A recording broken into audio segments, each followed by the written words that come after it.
I've been working as a cinema usher for 3 years, and by now it's become obvious to me that my cinema's rules are a bit out of the norm. Okay, that was a lie. They're batshit insane, but you can be the judge of that yourself.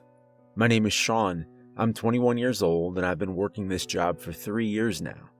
There's 2 reasons why I ended up here, and why I didn't leave after I realized just how screwed up this place is. The first is that not many employers will hire a high school dropout with a criminal record for petty theft and drug possession. I made some bad decisions early on in my life, and even though I'm on the straight and narrow now, my life has been marked forever by those unfortunate choices. The second reason is the pay. A cinema usher's job is checking tickets, cleaning rooms between shows, and checking that every movie runs smoothly. Usually ushers earn minimum wage if they're lucky. I, on the other hand, get the same pay as the manager of any normal joint. Although when you take into account the stuff I have to deal with every day, it becomes a whole lot less alluring. But none of you really care about that, do you? You're here for the story, and I won't disappoint. So, here they are, the rules of my cinema. Rule number 1, never ever open the door to room 3 once the movie has started. Sounds simple, right? This rule, and the time I almost broke it, were the first signs I got that the cinema wasn't 100% normal. Even knowing about room 3, you'll be tempted to go in. The room is clever, and it'll try to trick you any way it can. You might hear something from inside. You might be addressed by someone wanting you to open it. But you should never, ever do so. The first time I almost entered room 3 was a mere week after I got hired. I had read the rules, sure, and I had been confused by them, but I didn't question them. I needed this job badly. If I had to endure some extravagant, mysterious rules to get my paycheck, then so be it. I was cleaning up the main lobby, where the entrance to the individual projection rooms is, when I heard it. The thumping of something on a hard surface. And it was coming from room 3. I rushed over to the door. It was clear something was wrong inside. A thin curl of smoke was coming from under it. The thumping was louder now, as if someone was hitting the door from inside. The handle was turning, rattling in its joint, as the person on the other door tried desperately to get outside. "Hello?" I yelled, pressing my ear to the flat surface of the door. "Let us out. Help us," came a voice from the other side. It was a woman's voice, terror audible in every word. Underneath it, I could hear a faint whooshing sound, like a strong wind in a tunnel. It took me a second to realize what it was. Flames. "There's a door. The door's jammed. You have to let us out," the woman screamed desperately. The smoke coming from under the door was dark and acrid, and I coughed as it caught in my throat. The beating of fists on the other side resumed. "Let us out! Please, let us out!" I reached for the door handle. Any thought of rules in my head was gone. There were people in there who needed my help. A hand reached out from behind me and grabbed my arm. I jumped in shock, twisting around. It was David, my manager. I'd only ever talked to him at my interview for the position, where he struck me as a calm but distant man. Now, he was furious, anger engraved in every line of his face. Rule number 1, never forget it. "There's a fire inside, David. The door's jammed. We gotta get them out." "A fire? Oh, it's clever today." David laughed to himself, trying it on the new guy, too. Then he turned serious again. "There's a reason we have rules. Leave room 3 alone. Everything's all right in there." I could hardly believe what I was hearing. The woman from inside cried out again. She was choking on her words now as the smoke invaded her lungs. "Please help me. Sean, I can't breathe. Let us out." David laughed again. "You can hear her, David. They're gonna die," I yelled, incredulous as to how he could be so heartless. Well, I wasn't going to let people die because of him and his batshit crazy rules. I reached for the door handle. David looked me dead in the eyes. "How does she know your name?" I stopped short. Had I told her my name? No. I looked at the door again. No smoke. No hammering of fists.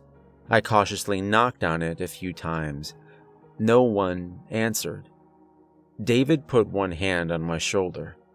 "You see, Sean," he said patiently, "room 3 stays closed, no matter what. In 20 minutes, the movie will end, and everyone will come out unharmed. I promise." But I heard her. I saw the smoke," I stammered, confusion taking over. "You saw what it wanted you to see. Take it from me, Sean. Room 3 will try everything to get you to open that door. But it hasn't succeeded in 13 years, and it damn well won't succeed while I'm the manager here. I won't have that happen again." He led me away from the door gently. When the movie in room 3 ended 20 minutes later, a crowd of people walked out. Everyone was unharmed. I checked the room afterwards. There were no signs of fire anywhere. Rule number 2. If you see a man dressed as a movie character leading children away from the lobby, notify the manager immediately. You know how a lot of cinemas hire people in costumes or suits to promote new movies? Like when a new Star Wars movie comes out and you have guys in stormtrooper armor walking around the building to hype people up. I hated that sort of stuff even before I started working here. One of the odd jobs I took up after dropping out of school was at a seedy, run-down amusement park outside town. I had to wear a rancid, unwashed fursuit of the park's mascot for 8 hours straight, 6 days a week. Even seeing one of those things nowadays makes me gag. Now, Rule 2 is a bit of a mystery. I've only ever had to follow it once, and I'm not even sure what really happened. But it's an interesting, albeit gruesome, story, so you might enjoy it. The day it happened was our premiere of Avengers: Infinity War. The manager had hired several cosplayers dressed as the main characters to walk around the lobby and take pictures with fans. Now, I was generally okay with that, despite my past experiences. The thing that made me nervous was how before the shift began, David rounded up all the ushers and made us memorize the list of superheroes we had hired. He was absolutely adamant about it, insisting that we knew them off by heart. If it wasn't for the incident with room 3, I would have thought he was mad. But now I knew. Not everything was as it seemed in this place. It wasn't a long list, so I can remember it. Captain America, Black Panther, Doctor Strange, Thor. Retrospectively, the poor guy dressed as the God of Thunder must have been devastated how fat his favorite character got in Endgame.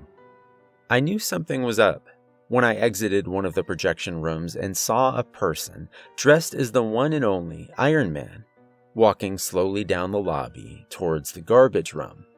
Getting closer, I could see there was something seriously wrong with him. His suit had been high quality once, but seemed to be in disrepair now. It was grimy and scraped, some parts in danger of falling off altogether. He smelled horrible, like roadkill on a hot summer day. But the worst part was, there was some sort of liquid seeping from between the joints of his costume. It was a sickening dark brown color, viscous, almost like drying treacle. My heart stopped as I saw that behind him was a group of children. None of them could have been more than 13 years old. They stared vacantly forward, following the fetid figure as he led them away from the crowds in a demented column. My ordeal with room 3 had taught me all I needed to know about the rules. I rushed over to the manager's office, tore inside, and yelled into David's room, "Rule 2, Iron Man costume heading towards the garbage rooms, 3 kids in tow." There was a bang from the office as David leapt from his chair so fast it crashed to the ground. Shit. I should have known. I shouldn't have hired anyone. Damn it, I should have known. He was rummaging around in a drawer of his desk he had quickly unlocked. I caught a glimpse of what he was taking out before he hid it in a pocket of his trousers. A vial of some sort of clear liquid and a long, jagged knife made of what looked like bronze. As he tore out of the office, he stopped and grabbed me, pushing a crumpled piece of paper into my hand. "Make sure no one goes into the garbage room. Don't let anyone inside. You got that? If I don't come out in a half an hour, hit the fire alarm and evacuate the building. Then call the number on this paper." There was no time for questions. David tore out of the room, and I ran after him. As we rounded the corner, I saw that Iron Man had almost got the children into the garbage room. He was maybe 3 meters away from the door, the kids still following blindly. David tore past them and rammed open the door. Then, in one clean movement, he grabbed the costume thing, threw it inside, and slammed the door shut. The children twitched like puppets with their strings jerked up and down. Then they looked around, confused. They probably didn't even know how they got there. So they did what any kid would do in that situation. They started to cry. It was 23 minutes before David left the garbage room. There were dark red marks on his once clean shirt, and a horrible stench wafted off him. He looked tired. "Clean up in there, Sean. If you find anything strange outside a garbage bag, don't touch it. Just come tell me." He stumbled off to his office. The garbage room was a wreck. The stinking dark liquid stained the floor, the walls, and even the ceiling in some places. In the corner, there were several black plastic bags. A wet patch of that noisome dark liquid was slowly spreading from underneath them. Rule number 3. If a man with a tattoo on his left cheek wants something from the lost and found, don't give it to him. Now, this one isn't exactly tied to a story I personally experienced, but I still have something to say about it. After the Rule 2 incident, David started treating me kinder. I guess he trusted me a bit more, since he knew I'd learned my lesson and understood that the rules weren't there for benign reasons. They were there to protect us all. I was curious about Rule 3. After some time, I summoned the courage to ask about it, so before one day's shift, I walked into the office and cautiously asked, "David, I'm sorry to bother you, but I was wondering if you could tell me more about Rule 3 by any chance?" David smiled wryly. "Curious, are you? Don't worry. I would be too." He began rummaging about in his drawers and file folders. Eventually, he handed me several yellowed papers stapled together in the corner. "Here, read this when you're on your break. Hopefully, it'll slake your curiosity." When my break came, I sat down in our locker rooms and did exactly that. The papers were actually several newspaper articles stapled together. The first was 15 years old. Gruesome triple homicide. Family murdered in their own house. Sole survivor tells horrifying story. The neighborhood of Censored by Me was left in shock yesterday after police found a gruesome murder scene in the house of local residents, the Prescotts. Of the family of 4, there was only one survivor, 13-year-old, Censored by Me, Prescott, who was found bound and gagged, but otherwise unharmed, in his family's living room next to the mutilated remains of his parents and older sister. Found on the crime scene was an umbrella which the survivor claims his mother had forgotten after the family's visit to the local cinema earlier that week. Cinema manager David told our reporters that the umbrella had been picked up by a tattooed man the day before the murder, who claimed it was his. Police are looking into the possibility this man was connected to the crime, but so far their search has proved unsuccessful. The next two articles were 12 and 5 years old, respectively, and published by different newspapers, but they told much the same story. A mass homicide. One mentioned an item from our Lost and Found being found at the scene from the crime. The other didn't, but David had written underneath in pencil, "The same man." What does the tattoo mean? Need to make a rule about him. The last article was what really creeped me out, though.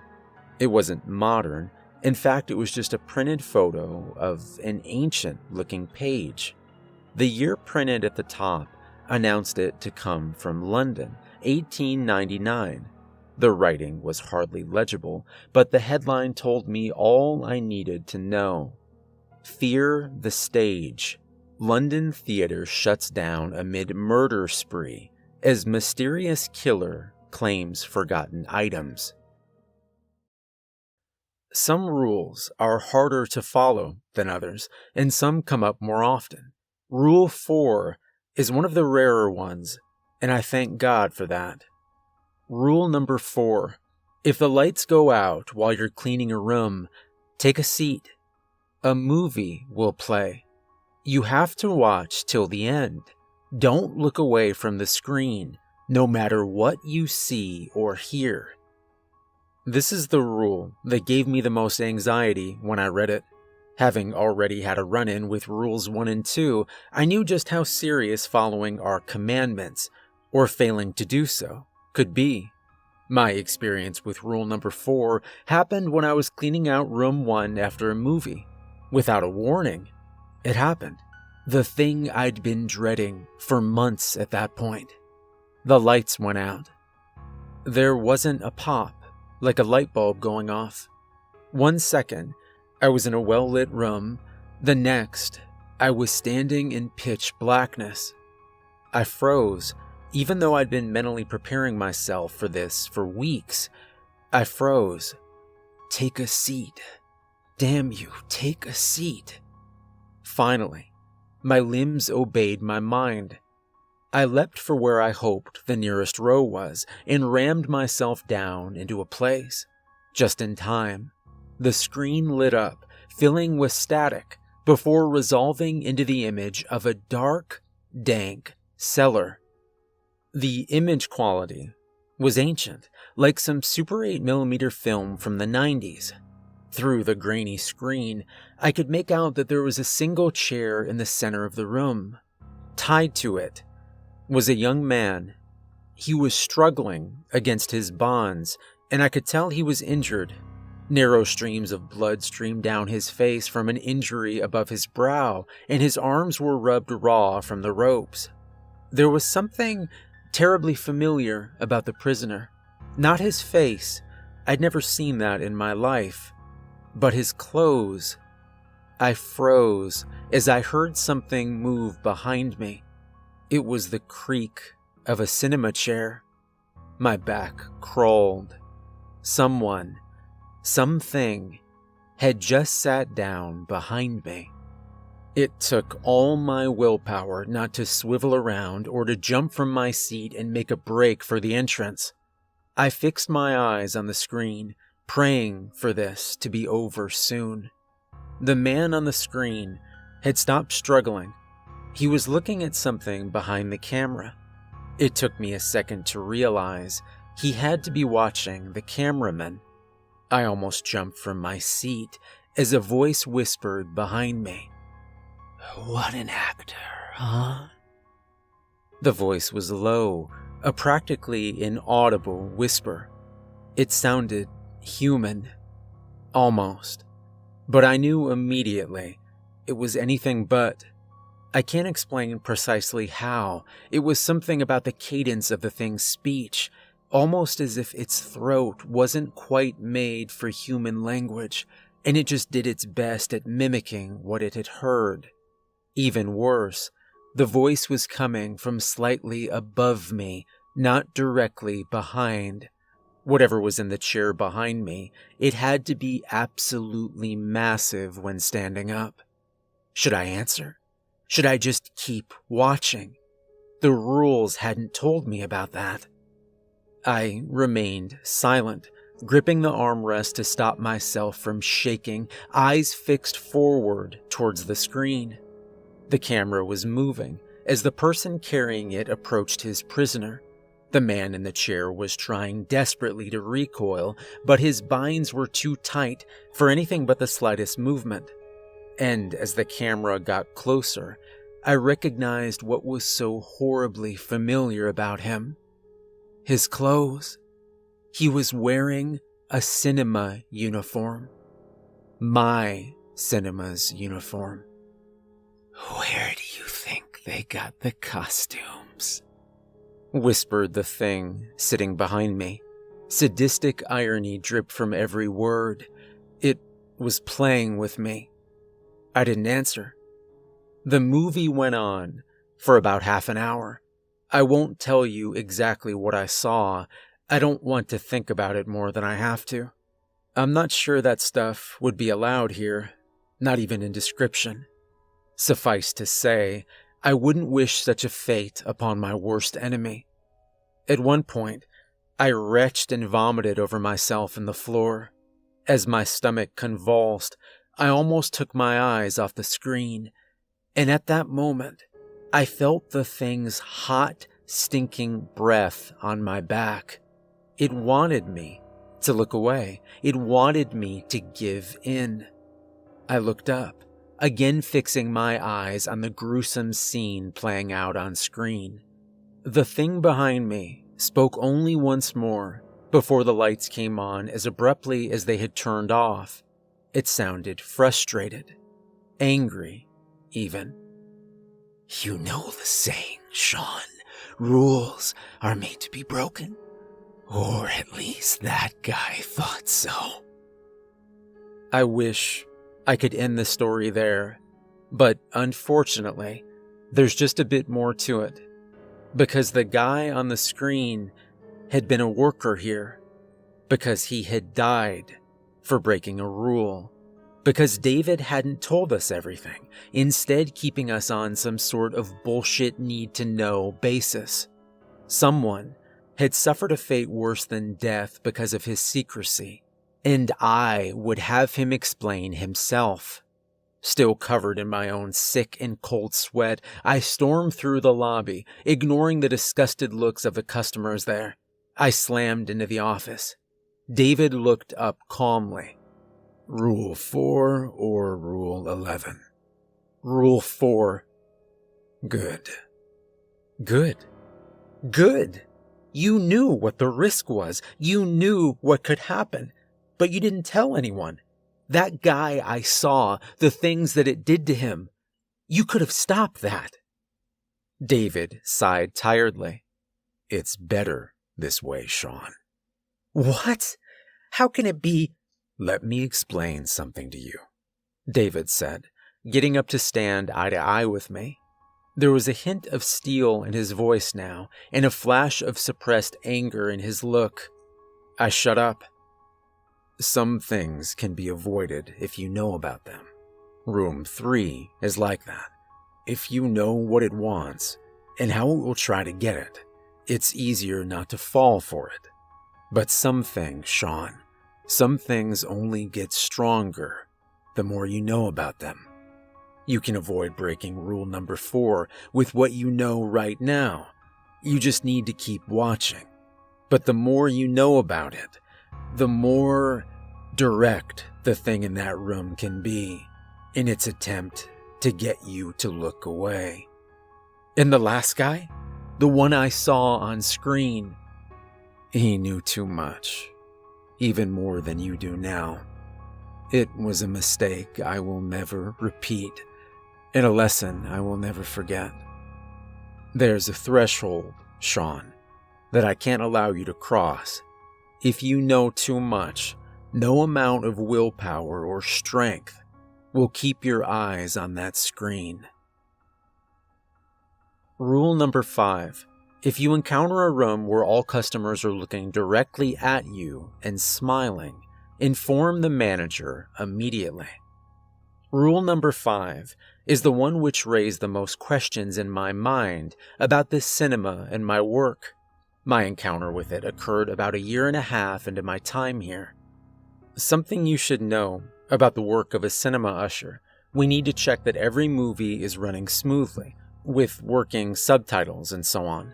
We're only obligated to do so at the beginning of each projection, but if we have had some free time during our shift, we like to check in at random to make sure everything is alright.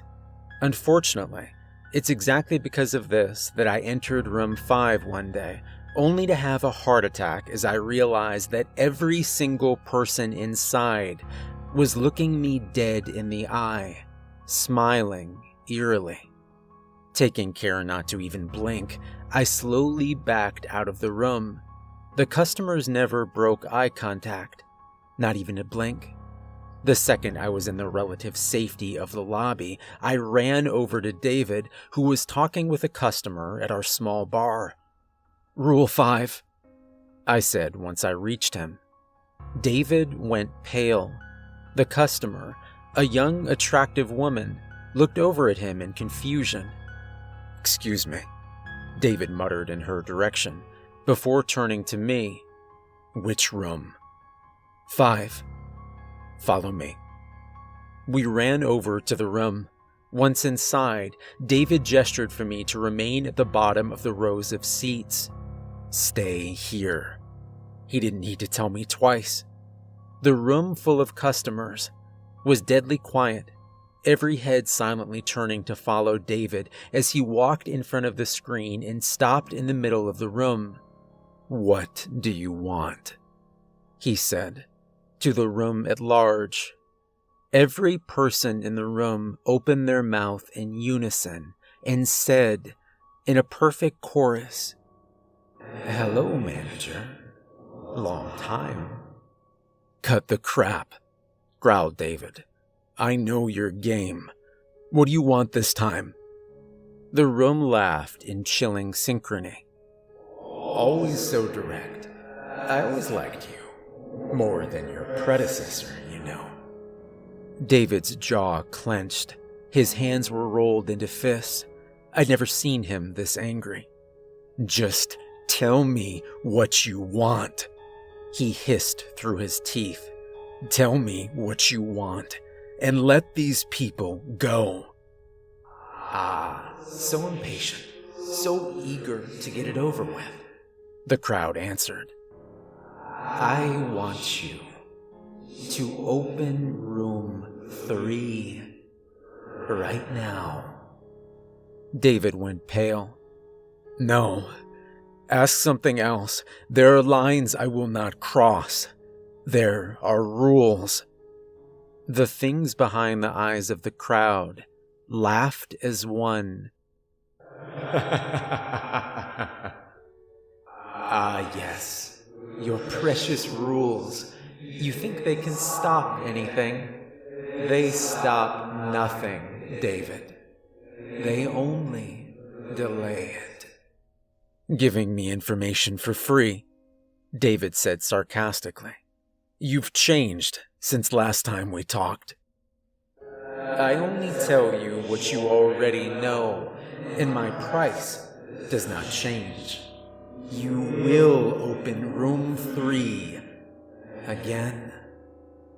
For the first time, David hesitated, only for a second, but the things noticed and laughed cruelly at him.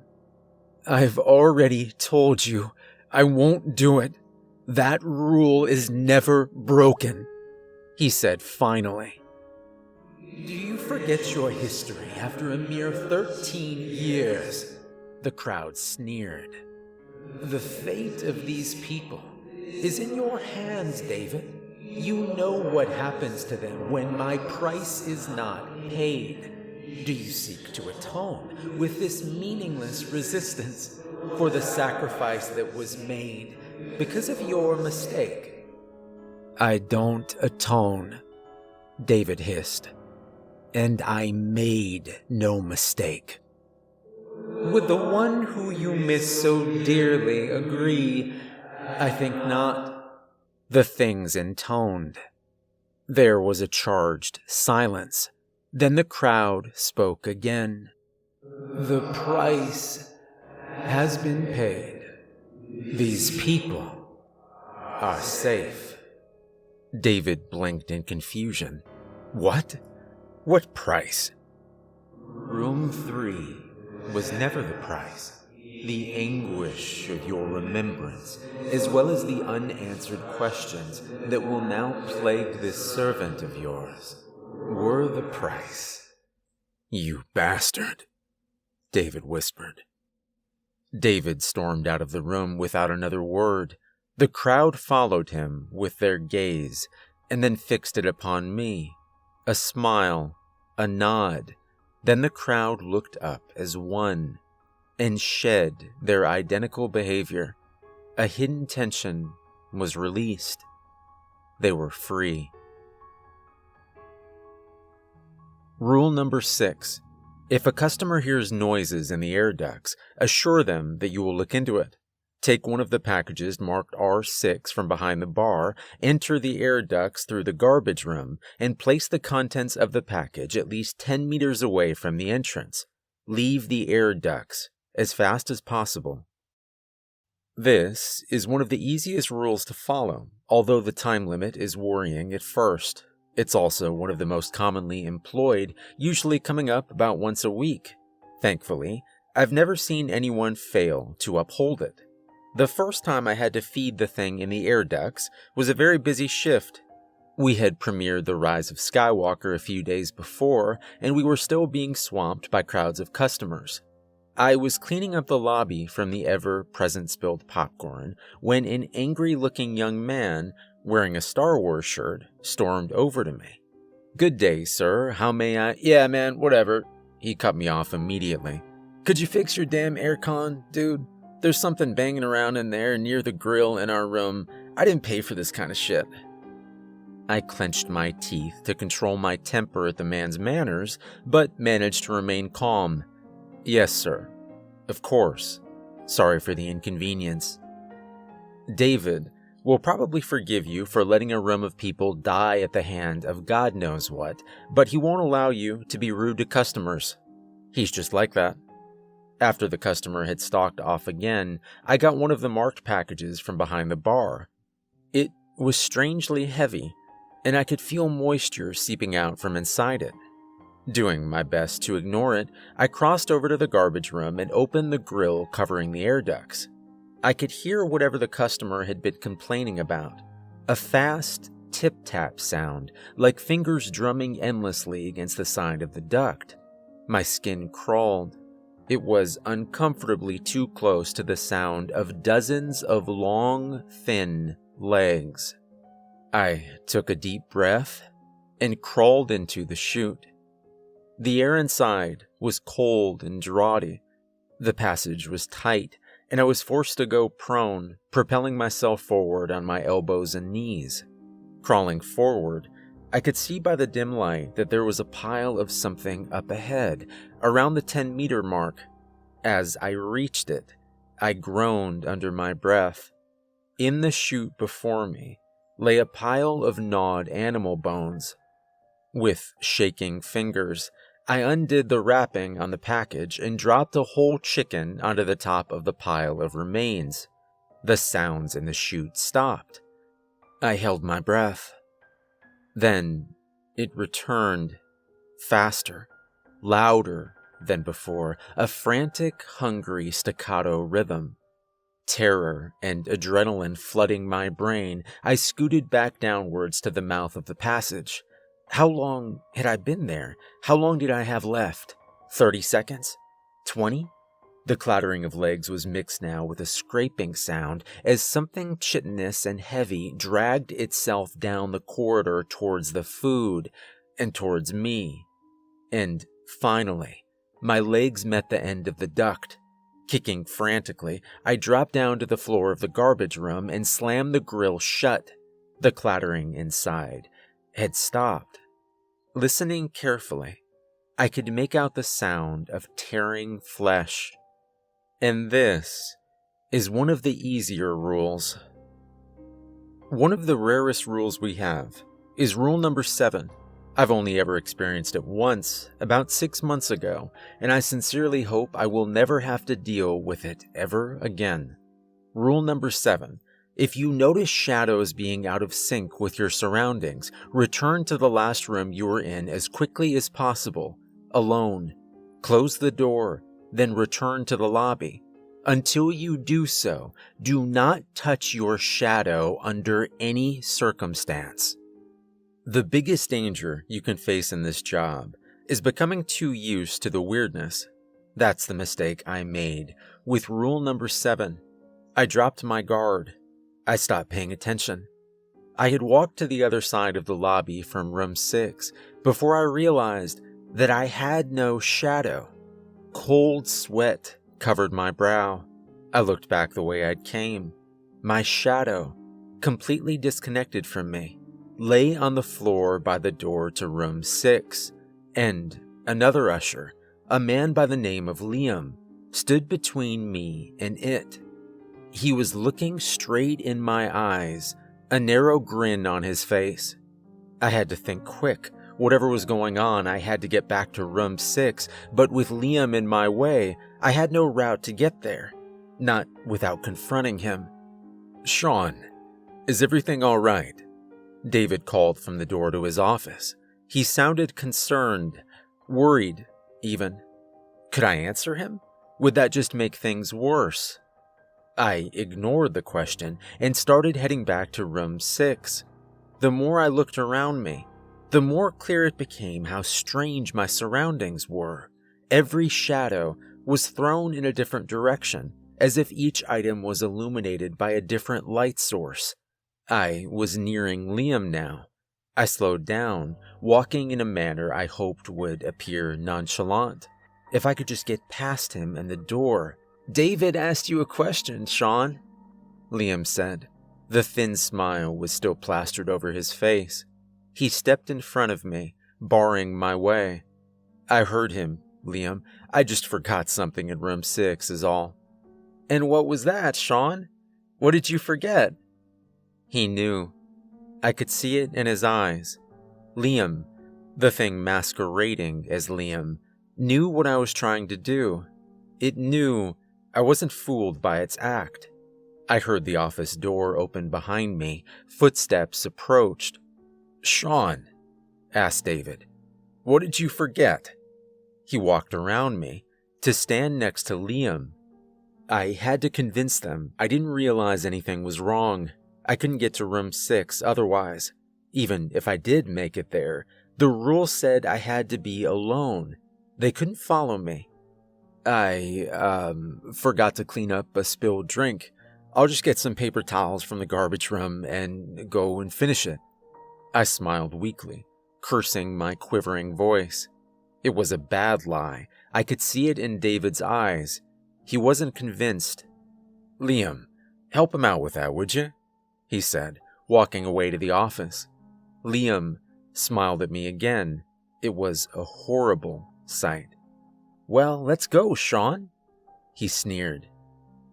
We walked to the garbage room. My mind raced as I tried desperately to think of a way out of this situation. Liam was watching me from the corner of his eye, waiting for me to make a run for room 6. A desperate plan formed in my head. It was a gamble, and for all I knew, the other rules of the cinema didn't even apply in this place, whatever it was. But it was the only way to escape that I could think of. We entered the garbage room. Liam wasn't even acting inconspicuous anymore. He was looking straight at me, still smiling that horrible grin. With Liam following, I walked to the back of the garbage room and punched him in the face with all my strength.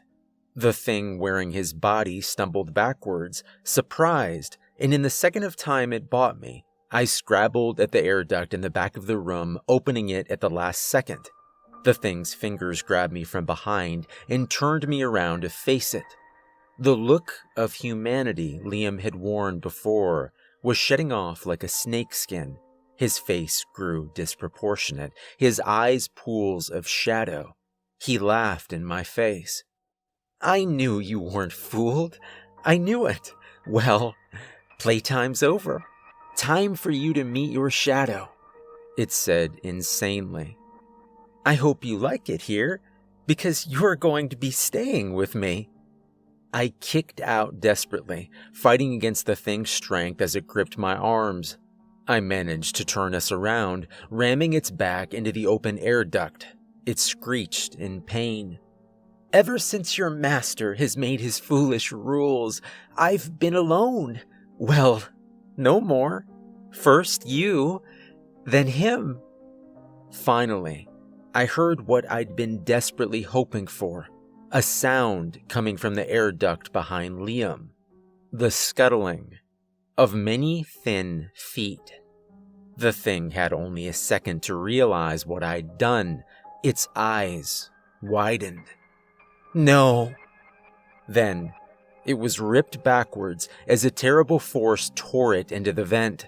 Bones cracked as its back and legs bent in angles they were never meant to. Then, it was gone, screaming and cursing. I stumbled away from the wall. I had little time. As I ran across the lobby towards room 6, the thing wearing David's body tore out of the office. It screamed in frustration as it sprinted towards me. I reached room 6. My shadow coiled on the ground, trying to reach me but coming just short. David was near, meters away from me, a cry of anger and desperation filling the air. I flung open the door, jumped inside, and slammed it behind me. Silence dropped like a stone. Cautiously, I opened the door again. The lobby was empty. I looked down and heaved a sigh of relief. My shadow was once again at my feet. Rule number 8. If a garbage bag begins moving violently or making noises, dispose of it in the special chute in the garbage room. Do not open the bag. One of the jobs we have to do here is clear out the garbage room after every shift. This means loading up all the trash up on a trolley and taking it to the basement parking lot, where a truck will come pick it up every week. Rule number 8 is probably the worst after number 4. It's not as mentally scarring, but it can still mess up your mind if you think too much about it. It certainly made me pretty miserable when I had to deal with it the first time, about a year back. I was almost done with the trash that day. One more trip with the trolley should have done it. I was looking forward to the end of my shift and the warm embrace of my bed at home. That's when a garbage bag spasmed, dropped to the ground with a wet organic thud, and started screaming. "Help me! Oh God, please help me!" I screamed and jumped back. The bag writhed on the floor as whoever was inside it strained against the thick plastic. It cried out again in panic. "God, please, let me out. I can't breathe." My heart was pounding. With shaking fingers, I reached for the bag to tear it open and free the person trapped inside.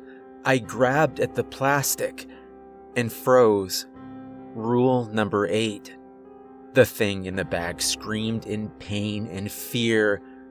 "Is anyone there? Please, you have to help me." It started sobbing, the plastic shaking and curling in on itself. A chill ran down my back. This thing sounded human. It sounded as if it was in pain.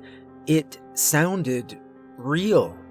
But this place had taught me not to believe anything I heard or saw. Cautiously, I took hold of the bag. A hand shot out of the writhing mass and grabbed my arm. I yelled and stumbled back, breaking the thing's grip. "Help me! You have to help me! I can't move! I can't breathe! I can't!" The arm had been real enough. I could still feel its grip where it had caught me. The arm had been human-sized, but no human could have fit into that bag. I grabbed the twisted, amorphous mass.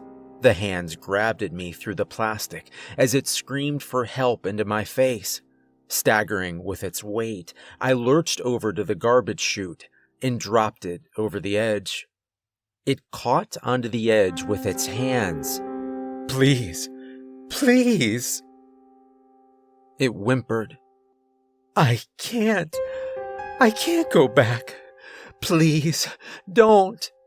I brought the lid of the chute down on its fingers. It screamed, slid down the chute, and clawed at the sides as it disappeared into the dark and went silent. Rule number 9. If anyone exits room 3 during a show, do whatever they ask. Inform the manager immediately. For all the wrong reasons, this story isn't like the others I've told. This story will be different, and I'm not sure I like that. I'm not sure where it will lead me in this cinema, because this story happened yesterday. Even though David's warm to me in the time I've been working here, I think he might even trust me. He hasn't said anything about room 3. To be fair, I've been too afraid to ask. So, rule number 9 has always been a source of mystery and no small amount of apprehension. No one I asked could even remember a time when they would have to obey it. Strange though it may seem, no one had ever exited room 3 during a projection, at least not in the years I've worked here. No one could remember David ever explaining the command or even talking about it. Rule number 9 was as big a mystery as the room it concerned. So nothing could have prepared me for yesterday, when the door opened and a smartly dressed man walked out of room 3. I froze in my tracks. No amount of experience in this job could have prepared me for that. He walked over to me as I stood, staring in amazement and fear. "Good evening, sir," he said. His voice was flat, emotionless, a blank slate. But unlike the thing from rule number 4, it was unmistakably human. Good evening," I stammered finally. The man smiled in slight amusement. "I wish to speak to the manager." Shit.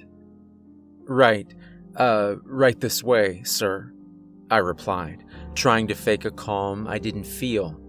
I wish I could have told the thing to stay, that I could have warned David, but it was as if my brain was in ice, sluggish and unresponsive. We walked over to the office and entered. I didn't even have time to talk. David looked up, saw the man, and went a sickly pale. "Rule number 9, Sean?" "Yes." "Leave us, please. Wait for me outside." I obeyed. Nothing could have made me remain in that room. Absolutely nothing. I exited into the lobby and waited. Time went by. I could hear the murmur of conversation from inside the office. Occasionally, David's voice would rise in volume, and I swear that at one point, I heard him weeping. It was half an hour until David opened the door and walked out. He was even paler than before, like all the blood had left his body. His hands shook very slightly, but I noticed. In the second before he closed the door, I could see the room behind him. It was empty. The man had gone. "David?" I asked cautiously, not knowing what to say. Is everything... What happened?" David fixed his eyes on me. They were red-rimmed and bloodshot. "Go home, Sean. Rest. Sleep. Prepare." "Why? Prepare for what?" "We're going to break rules 10 and 11 tomorrow." Walking to work yesterday was the hardest thing I've ever done. Anticipation and fear mixed within me in equal measure. David's recommendation to rest and sleep had proven to be impossible to obey, and I had spent the whole night dreading what would come in the morning. When I came to work, I found the cinema empty. A sign at the entrance announced closed temporarily due to equipment malfunction. David was already there. He sat in his unlit office, staring at the wall in silence. I walked in and stood at the door. I didn't have the courage to interrupt his thought. Eventually, he looked up. "Sean," he said, his voice hollow. "I'm sorry. My mind was somewhere else." He got up and walked over to me. "You said we were going to break rules today," I said. "Yes. Rules 10 and 11. Rule number 10. If you find a book bound in black leather on the premises, do not open it. Rule number 10. The black book, as we like to call it. You'd see it at pretty much every shift, and overcoming the need to open it was one of the first things you learned to do on the job. No one knew what was inside its yellowed, ancient pages. It moved and shifted, mysteriously. You'd see it in the corner of the garbage room, propped up invitingly in the corner. You'd walk over to a room or to the office, only to see it first on the ground in the lobby, and then in the office itself, lying on David's table, as if it had always been there. We'd never seen even David open it. It seemed I was going to see that now. It took us an unusually long time to find the book. Searching first the office and the lobby and the rooms, we then returned in defeat, only to find it sitting on one of David's filing cabinets. He snorted derisively and went to pick it up. Its ancient-looking pages, yellowed by time, crackled as he opened it cautiously. From where I was standing, I couldn't see the words within and moved to look at them over his shoulder. David slammed the covers closed. "Not yet, Sean. Soon." My temper flared. "David, I don't know anything about what's going on. I don't know what we're here to do today or why we're breaking two of our rules. I don't expect you to tell me everything, but you've got to give me something." My anger receded as quickly as it had risen. I realized this was, despite everything, my employer. David smiled wryly. There was a second's silence. "You're right, Sean. You deserve to know something. I'm sorry. After 15 years in this job, you begin to get used to not telling anyone more than they need to know. 13 years ago, I made a mistake, Sean. Room 3 tricked me by using my affection for someone close to me. I opened the room and almost brought disaster on us all. It's ironic. Only the sacrifice of the person I thought I was saving helped delay disaster. Delay? Yes, Sean. We borrowed time. Yesterday, that time ran out. Unless we act, Room 3 won't need anyone to open it anymore. It will escape by itself, and I can't allow that. And the book? What is it? I guess you could call it a manual of sorts. The rules of the cinema are all in there." He looked down onto the pages again. I could tell his impromptu informational talk was over. I could be happy for even the little I had gotten. David turned some pages, scanning their contents, before pointing at a piece of the page and smiling to himself.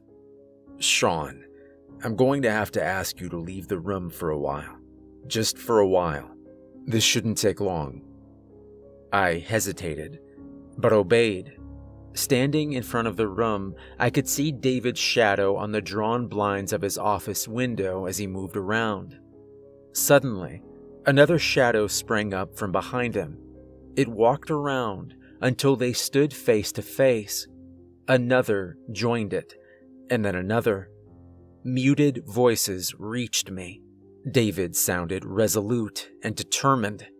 The answering voices, many talking over each other at one time, were sharp but barely heard whispers, like the drawing of a knife across skin. The shadows gathered around David. He stood unmoving, his hands falling to his sides. The shadows leapt. They slid, merging with David's, and disappeared. Not waiting for a command, I ran into the office. I crashed through the door. David stood at his table, leaning on it tiredly and gasping for air, but he was unharmed. "What the hell just happened?" I asked. "What the hell were those things?" David chuckled to himself. "I guess you could call them messengers, or taskmasters." "Could you please not talk in riddles for once, David?" I said, exasperated that even now I was being kept on a need-to-know basis. "I called out to something that shouldn't be called, Sean. But this is a trying day, and desperate times call for desperate measures. Let's go. It should be arriving soon enough, and I'd hate to keep it waiting." He walked past me, still carrying the black book. After a second, I followed in mute frustration. Opening the door to the office, I saw what he had been talking about. Rule number 11. The lady in black. If a woman in a black dress offers you a drink, do not accept. A woman stood before us. She was tall, taller than either of us, and her pale face contrasted with her deep dark hair. She wore a flowing, midnight black dress. In her hands was a carved wooden goblet. I had encountered the lady in black before. She, or it, walked around the cinema often, stopping ushers every now and then to offer them a drink from her goblet. The liquid within was translucent and looked for all purposes like clear water. Somehow, I always doubted it was anything that harmless. Thankfully, she never forces a drink on us, making her one of the least dangerous things you could encounter here. When you refused, she would nod silently, understandingly, and move on. Now, she was here. "Will you accept my chalice?" she said, almost whispering. Her voice was faint and unfathomably sad. I made to refuse. It was almost muscle memory at this point, honed by dozens of encounters with her. But my words stuck in my throat when I realized she wasn't looking at me. She was talking to David. He was quiet for a second. "I will," he answered finally. "David, what are you—" I began in confusion and panic. He cut me off. "This has to be done, Sean. There's no other way we can stop what's coming." He turned back to the lady in black. "It has been so long," she smiled faintly, and passed him the cup. "Drink."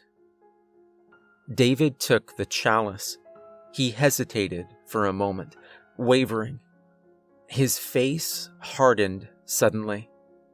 He drank the cup quickly. Then he gasped, stumbled, and dropped it to the ground with a thud. He leaned on me heavily, and I almost fell over under his sudden weight. His face was a sickly pale. He coughed, and specks of red fell to the floor. "You have paid the price," the lady whispered. "I have," David replied, shaking with more bloody coughs. "Now, for your side of the bargain." "Indeed. What is it you seek?" She smiled sadly. I seek a way to halt room 3 from breaking free." David was choosing his words carefully. He only had one shot at this, I realized. The lady frowned. "You will not like the answer, child," she whispered. "Are you sure this is what you wish to know?" "I am sure, damn you," David whispered through clenched teeth. A thin red trail ran down the corner of his mouth. "Tell me." The lady leaned forward to his ear. She whispered to him words I hope I never have to hear. Then she straightened her back again. "The bargain is complete. Farewell, David." She turned and walked away from us as if nothing had happened. She rounded a corner. Somehow I knew she wouldn't be there if I looked. David turned to me. Blood was now dripping from the corner of his eyes, too. The black book fell from his fingers. "David, what did you do? What's happening?" I stammered. "What did she tell you?" I had to lean forward to hear his reply, his voice weakening with every word. Go to the projection booth, Sean. Turn on all the projectors. Do it now. Quick." The command in his tone was absolute. I ran for the projection booth. I swiftly flipped every switch, moving from projector to projector. The whir of machinery filled the air. Empty though it was, there was now a show in every room of the cinema. I realized what David was doing. Too late, I realized. I sprinted back for the lobby, taking the stairs from the booth 3 at a time. I had to be in time. I had to. He wasn't in the front of the office anymore. The black book lay, open, from when it had fallen to the ground, the only indicator he had ever even stood there. I ran over to it and looked around the lobby. Of course. David stood before room 3. His hand was on the handle. He looked back at me, blood in his eyes. "David, don't!" I screamed. 13 years, Sean. Use them well," he called out to me. He smiled. Then he opened the door. The darkness on the other side was absolute, all light stopping the second it hit the doorframe. David didn't hesitate. He stepped forward and closed the door behind him. I stood, frozen. He was gone. There was a rumble, and the earth shook. The door to room 3 rattled in its frame as whatever was inside strained at the walls, eager to escape. But it struggled in vain. Whatever David had done, whatever his sacrifice had achieved, it had robbed room 3, bound it again, bought more time. The rumbling subsided. The door stopped shaking. There was silence. A rustle of pages below drew my gaze. I looked down at the book at my feet. It was open on the last page. There was only one sentence on it, written in black ink.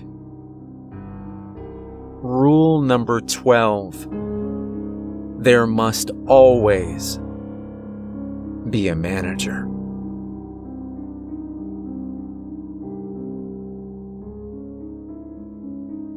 Hey everyone, remember to like and subscribe if you enjoyed the story. There's a link to my Patreon in the description below if you'd like to support me further, and I just wanted to say thank you for all the continual kind words and support. We hit 25,000 last week, and it's been unbelievably rewarding for me to see how much you're all enjoying the stories. I hope you have a wonderful rest of your week, and thanks for listening.